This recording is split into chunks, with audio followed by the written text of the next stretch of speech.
আসসালামু আলাইকুম প্রিয় হজরত। ওয়ালাইকুম আসসালাম। আমি একটা মেয়েকে খুবই ভালোবাসিলে, আচ্ছা, আর মেয়েও আমাকে অনেক ভালোবাসে, কিন্তু মেয়ের পরিবার এখন মেয়েকে উঠে পড়ে লেগেছে মেয়ের বিয়ে দেওয়ার জন্য। মেয়ের পরিবার প্রতিষ্ঠিত ছেলে ছাড়া বিয়ে দিবে না। আর আমি সেই মেয়ে কি লিখেছে, আমি আর সেই মেয়ে মাত্র অনার্স প্রথম বর্ষে পড়ি। আমি এখনো প্রতিষ্ঠিত হতে 5-6 বছর বাকি। আমার পরিবার এখন আমার বিয়েতে সম্মতি দিবে না, কিন্তু আমি ওই মেয়েকে খুব ভালোবাসি, হারাতে চাই না। এমন অবস্থা আমি কি করতে পারি? মানে আমি এই দেখেন, আমি কিন্তু কে দিয়েছে তাও জানি না, তার নামও জানি না। এই যে 1 ঘন্টা 15 মিনিট কথা বললাম, আচ্ছা ইমানদারি বলেন তো, তাফসিরের বাইরে আউটসাইডের কথা কি বেশি একটা বলছি নাকি আমি আজকে?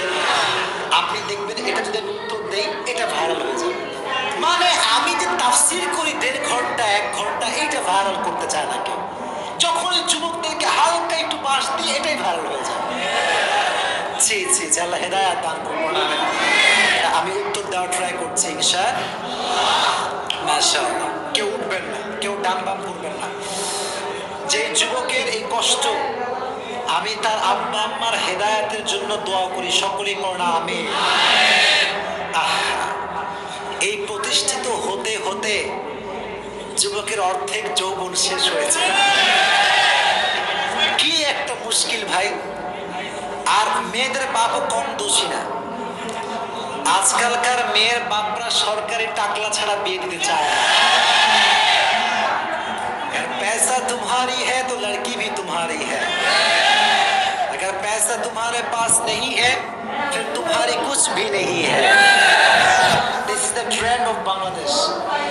অথচ আল্লাহর হাবিব বলেছেন যে কোনো মেয়েকে বিয়ে করতে হবে 4টা জিনিস দেখে, তবে তার ভেতরে ফাযফার বিদাতি দীনি তারিবাতি ইয়াদাক, become successful by selecting the one who has religion, character and conduct. যার চরিত্র আছে, যার দিনদারিত্ব ভালো আছে, টাকা না থাকলেও সে আমার বউ হওয়ার যোগ্যতা রাখে। আর আজকালকার যুবকরা এটাকে বেশি প্রায়োরিটি দেয় না।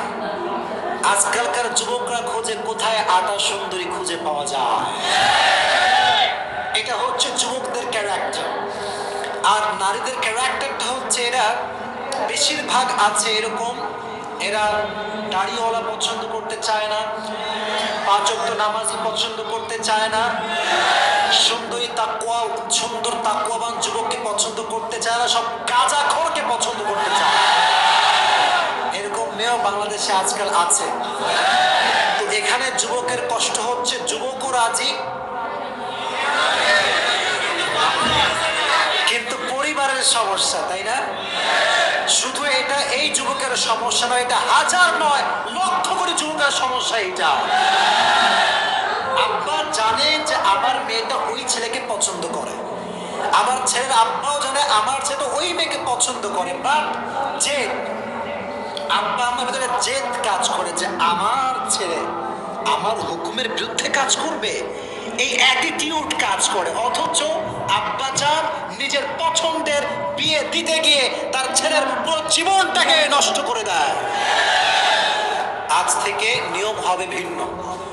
সন্তান আমি বলি অবশ্যই বলবো, যারা প্রাপ্তবয়স্ক সন্তান আছো, তোমাদের অধিকার আছে, তোমরা তোমাদের চয়েসের কথা আব্বা আম্মাকে বলবা। আর আব্বা আম্মার উচিত নিজের স্বপ্ন, নিজের চয়েস বাদ দিয়ে নিজের সন্তানের চয়েসকে বেশি প্রাধান্য দেওয়া। এই জন্য সংসার আব্বা নয়, সংসার করবে সন্তান। বাকি এটা বলে তোমরা আবার খুশি হয়ে যেও না, বেশি লাফায়ও না। শোনো, আব্বা আম্মার সন্তুষ্টি নাই যেখানে, আল্লাহর কসম করে বলতে পারি বিয়েতে সুখ নাই সেখানে। রিদাউর রব্বি ফি রিদাইল ওয়ালিদাইন ওয়া সাখতুর রব্বি ফি সাখতিল ওয়ালিদাইন। আব্বা আম্মা খুশি তো আল্লাহ খুশি, আব্বা আম্মা না খুশ আল্লাহও না খুশ, ঠিক কিনা বলো? আর তোমরা আসলে একটু বোকা আছো। এই যে যুবকটাও আবেগী, মেয়েটাও আবেগী। দেখো, আবেগ বড় খারাপ জিনিস। তোমরা তো এখন বাধায় আছো, তো মানে দেখা করতেছে দেখা করতে পারো না, কথা বলতে চাইলে কথা বলতে পারো না, তখন কষ্ট শুরু হয় যে বিয়ে করলে মনে হয় সব সমাধান হয়ে যাবে। মনে রেখো যুবক, আব্বা আম্মার বিরুদ্ধে তুমি বিয়ে করতে পারবা ঠিক, কিন্তু তুমি যেই মেয়েকে আজকে যেই সুন্দর রূপ আর মন দেখে বিয়ে করছো, এই মন আর রূপ চেঞ্জ হতে এক রাত সময় লাগবে। এক রাতে সব চেঞ্জ হয়ে যাবে। আমি নিজে এমন অনেকগুলো কেস আমি নিজে দেখেছি। আমাকে লিখেছে যে হুজুর, মেয়ে লিখেছে যে হুজুর বিয়ের আগে কত পরিমাণ আমাকে লাভ লেটার, কত চিঠি, কত আই লাভ ইউ টু 14 গোষ্ঠী কিলাই শেষ। মানে এত আই লাভ ইউ যে কেউ বলতে পারো হুজুর, আমি ভাবতেই পারতাম না।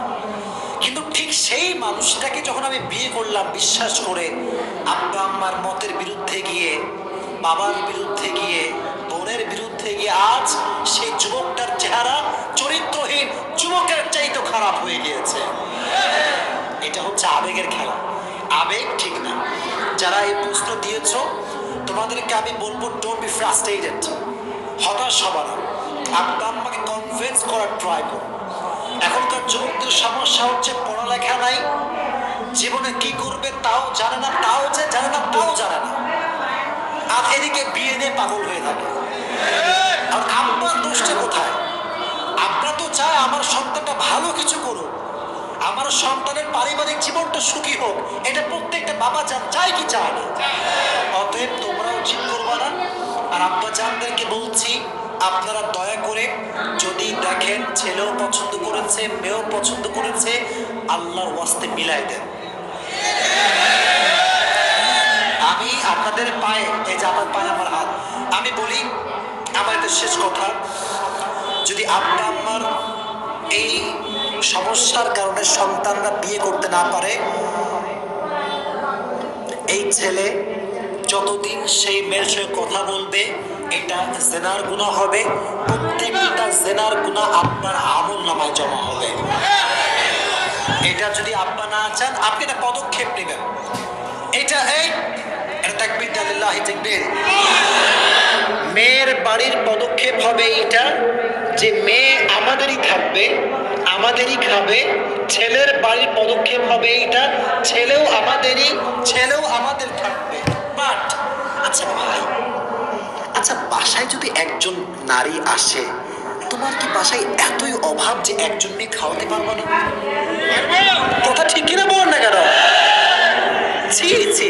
আপনি দেখবেন প্রত্যেকটা বেলায় 1 থেকে 1.5 প্লেট ভাত আমাদের বাসায় বেঁচে যায়। ওই সময় টেনশন করে না, একজন মেয়ে আসবে কি খাওয়াবে এই নিয়ে টেনশন শুরু হয়ে যায়। মেয়ে পক্ষ মেয়েকে খেয়াল রাখবে, ছেলে পক্ষ ছেলেকে খেয়াল রাখবে, উভয় সম্পর্ক থাকবে হালাল। ছেলে যখন প্রতিষ্ঠিত হবে, ভালো চাকরি পাবে, ভালো সুন্দর জব করবে, তখন মেয়েকে